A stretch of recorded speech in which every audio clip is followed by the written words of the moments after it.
पंतप्रधान मोदी आज संध्याकाळी भाजप मुख्यालयामध्ये पक्ष कार्यकर्त्यांना संबोधित करण्याची शक्यता आहे। हरियाणा आणि जम्मू काश्मीरमधील निकालांबाबत पंतप्रधान संबोधन करण्याची शक्यता आहे। कुठेही निवडणुका घ्या, भाजपचा पराभव होणार असा खासदार संजय राऊत यांनी दावा केलाय। निवडणूक आयोग म्हणजे भाजप, ते काहीही करू शकतात अशी टीका सुद्धा राऊतांनी केली आहे। हरियाणात यंदा भाजप विरोधी लाट असल्याचं वक्तव्य खासदार संजय राऊत यांनी केलंय। काँग्रेसला 2 राज्यांमध्ये विजयाचं टॉनिक मिळालंय। काँग्रेसच्या टॉनिकचा निकाल हा महाराष्ट्रातही दिसेल असा विश्वास संजय राऊतांनी व्यक्त केलाय। हरियाणा आणि जम्मू काश्मीरमधील विधानसभेच्या निकालांचा राज्यातील विधानसभा निवडणुकांवर काही परिणाम होणार नाही। हरियाणात दरवर्षी बदल होतो अशी प्रतिक्रिया मंत्री दीपक केसरकरांनी दिली आहे। हरियाणाचा बदलणारा निकाल म्हणजे विरोधकांना मोठी चपराक आहे। राज्यात देखील असं चित्र पाहायला मिळेल। आम्ही एवढी कामं केली आहेत, त्यामुळे राज्यात महायुतीचं सरकार येईल अशी प्रतिक्रिया भरत गोगावले यांनी दिली आहे। मुख्यमंत्री एकनाथ शिंदे यांची प्रकृती ठीक नसल्यानं सर्व नियोजित कार्यक्रम रद्द करण्यात आले आहेत। आज होणारी राज्य मंत्रिमंडळाची बैठक देखील पुढे ढकलण्यात आली आहे। उपमुख्यमंत्री अजित पवार यांचा बारामतीत मेळावा पार पडला। यावेळेस मीच 5-5 वेळा उपमुख्यमंत्री झालो, परंतु यापुढे काही जातच नाही अशी खंत अजित पवारांनी बोलून दाखवली आहे। अजित पवारांना आणखीन धक्का बसण्याची शक्यता आहे। जुन्नरचे आमदार अतुल बेनके यांनी शरद पवारांची भेट घेतली आहे, तर उमेदवारी न मिळाल्यास शरद पवारांसोबत जाण्याचीही अतुल बेनकेंनी तयारी केली आहे। जालन्यात ठाकरे गटाला मोठं खिंडार पडलंय। घनसांगवीतील ठाकरे गटाचे नेते हिकमत उढाण हे शिवसेनेमध्ये प्रवेश करणार आहेत। 10 ऑक्टोबरला शिंदेंच्या उपस्थितीमध्ये त्यांचा पक्षप्रवेश सोहळा पार पडेल। मुख्यमंत्री पदासाठी उद्धव ठाकरे हपापलेले होते, आता त्यांचं काँग्रेसीकरण झालंय अशी टीका श्रीकांत शिंदेंनी केली आहे। खुर्चीसाठी उद्धव ठाकरेंनी हिंदुत्व बाचणात बांधून ठेवले असा हल्लाबोल सुद्धा श्रीकांत शिंदेंनी केलाय। पुण्यासह राज्यातील कायदा सुव्यवस्था पूर्णपणे कोलमडली आहे। वर्दीची भीतीच राहिली नाही अशी टीका खासदार सुप्रिया सुळेंनी केली आहे। फडणवीसांनीच याचं उत्तर द्यावं असं सुळेंनी म्हटलंय। फलटण कोरेगाव विधानसभा मतदारसंघातून बौद्ध समाजाला उमेदवारी मिळावी या मागणीसाठी बौद्ध समाजानं अजित पवारांची भेट घेतली। कोणती जागा कोणाला मिळणार हे अद्याप निश्चित नसल्यानं याबाबत निर्णय घेऊ असं उपमुख्यमंत्री अजित पवार म्हणाले।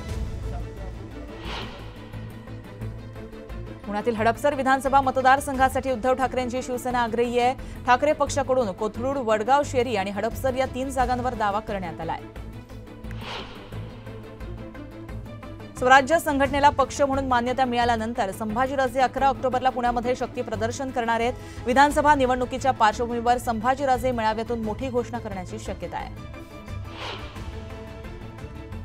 माजी खासदार प्रिया दत्त पुन्हा एकदा राजकारणामध्ये सक्रिय झाल्यात। काँग्रेसचे महाराष्ट्र प्रभारी रमेश चेन्निथला आणि वर्षा गायकवाड यांच्या प्रमुख उपस्थितीत झालेल्या बैठकीत त्या सहभागी होत्या। मनसे अध्यक्ष राज ठाकरेंचा 13 ऑक्टोबरला नेस्को सेंटरमध्ये पक्ष पदाधिकारी मेळावा होणार आहे। दसऱ्याच्या दिवशी दोन्ही शिवसेनेचे मेळावे तर दसऱ्याच्या दुसऱ्या दिवशी मनसेचा मेळावा पार पडणार आहे। डोंबिवलीत मनसेकडून बॅनरबाजी करण्यात आली। तुम्ही तुमची भाषा आणि तुमची अस्मिता यावर ठाम असाल तर जग तुमची दखल घेणारच या आशयाचे मनसेचे बॅनर सध्या चर्चेचा विषय बनले आहेत।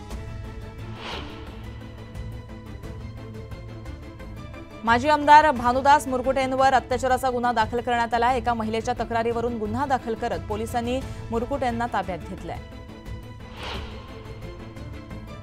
पुरंदरचे आमदार संजय जगताप यांच्या संकल्पनेतून जेजुरीमध्ये उभारण्यात आलेल्या मल्हार नाट्यगृहाचा लोकार्पण सोहळा शरद पवारांच्या हस्ते पार पडला। यावेळी शरद पवारांनी कलाकारांनी सादर केलेल्या तबला वादनाची जुगलबंदी पाहिली।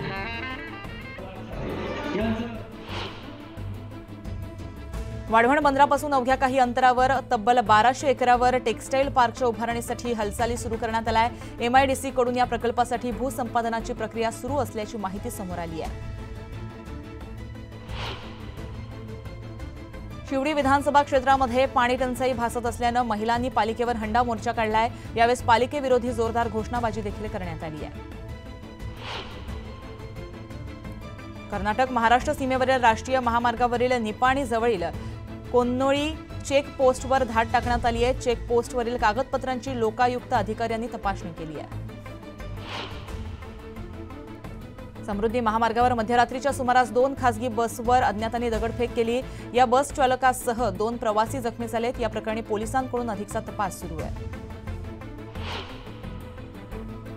पुणे शहराला पाणी पुरवठा करणारी 4ही धरणं 100% भरली असून पुणेकरांची वर्षभराची पाण्याची चिंता मिटली आहे। 4ही धरणांमध्ये मिळून 29.6 टीएमसी इतका पाणीसाठा आहे।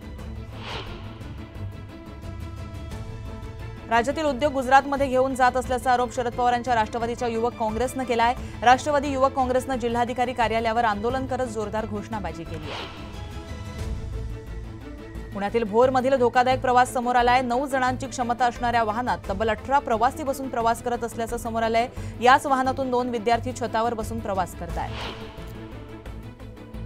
श्री त्र्यंबकेश्वर देवस्थान ट्रस्टतर्फे महाराष्ट्रातील 3.5 शक्तिपीठांना साडी चोळी अर्पण करण्यात येणार आहे। तुळजापुरात सवाद्य मिरवणूक काढत साडी चोळी आणि मणी मंगळसूत्र देवीला अर्पण केलंय। वाशिम जिल्ह्यातील डोंगरकिन्ही येथील नागपूर संभाजीनगर महामार्गावर विद्यार्थिनींनी गतिरोधकाच्या मागणीसाठी रस्ता अडवला होता। रस्ता अडवल्यानं दोन्ही बाजूंना वाहतूक कोंडी झाली होती।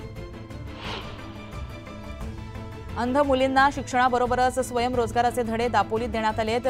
स्नेहज्योती महाविद्यालयातील विद्यार्थिनींना जैविक सॅनिटरी नॅपकिन बनवण्याचे धडे देण्यात आले।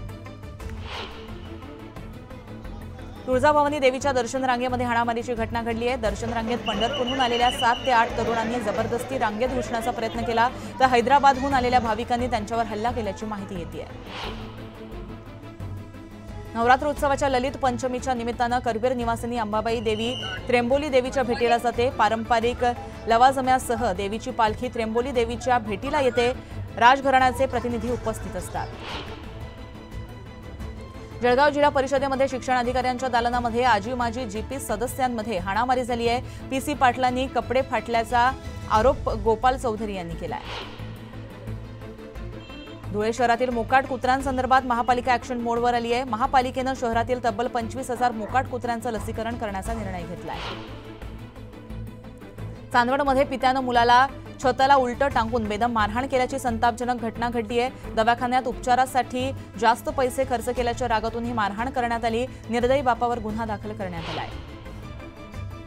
परभणीत उपासाच्या भगरीतून 16 जणांना विषबाधा झाली आहे। सर्वांना रुग्णालयामध्ये दाखल करण्यात आलंय। सर्वांची प्रकृती स्थिर आहे।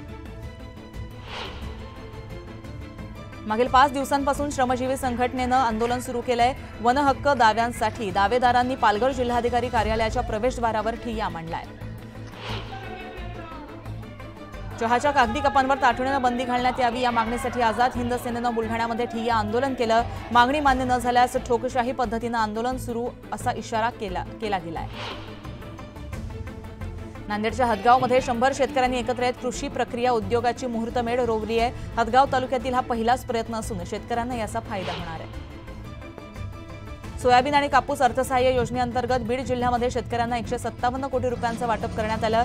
राज्यात सर्वाधिक 6,64,000 लाभार्थी शेतकरी संख्या ही बीड जिल्ह्यातील आहे।